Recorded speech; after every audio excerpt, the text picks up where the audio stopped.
Cut through the confusion. Understand the crisis. Prepare for the future. Welcome to the channel, Decoding Rickards. Let's be blunt. This banking crisis is far from over. These things unfold slowly, like a ticking time bomb. Not an overnight explosion. Don't let short periods of calm fool you. Regulators try to manage the fallout.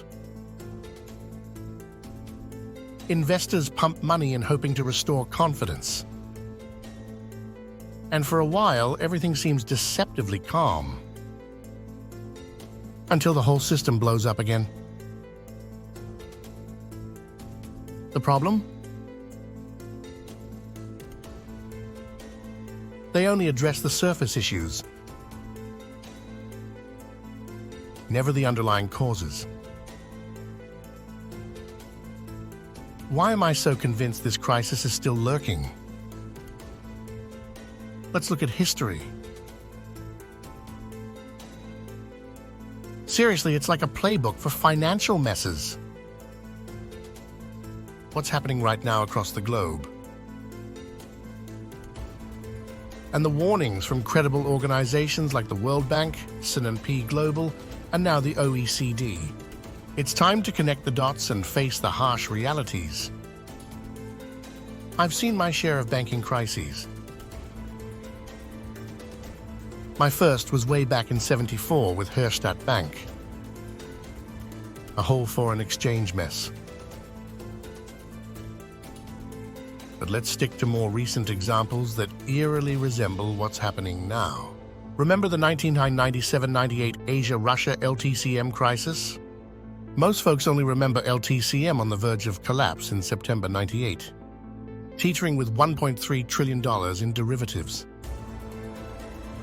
Back when a trillion really meant something,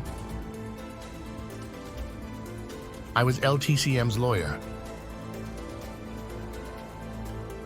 And let me tell you, we were not expecting the government to step in. But the bailout wasn't really about us. It was about preventing the 19 banks deeply intertwined with us from going down like dominoes. But here's the key point is, the crisis started way earlier in June 1997 in Thailand. Things seemed to settle down for a deceptive while. Everyone breathed a sigh of relief. Then it came roaring back worse than ever. Total fallout took over a year. Maybe even closer to a year and a half. Then there's the 2007-2009 global financial crisis. Lehman Brothers in September '08 is burned into everyone's memories. But the cracks started showing with those subprime mortgage losses way back in spring 2007. Things seemed to improve for a bit. Then sovereign wealth funds bailed out the US system, and then, boom, Bear Stearns, Fannie Mae, Freddie Mac, and finally, Lehman brought the whole system crashing down. See the pattern? Financial crises have these deceptive quiet periods. That's the most dangerous part.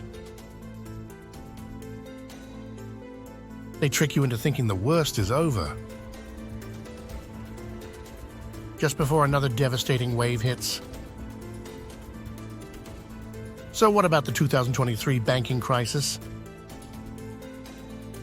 We had those massive failures in March, and now it's all quiet. People act like the danger's past.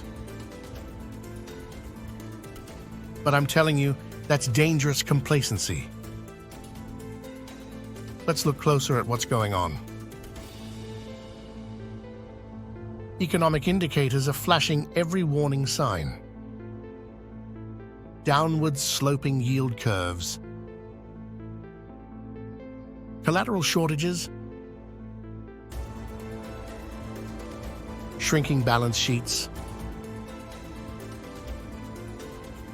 This isn't just a banking problem. It's a full-blown liquidity crisis, choking off the flow of money that makes the whole economy function. This is where the Forbes article, the World Bank press release, S&P Global,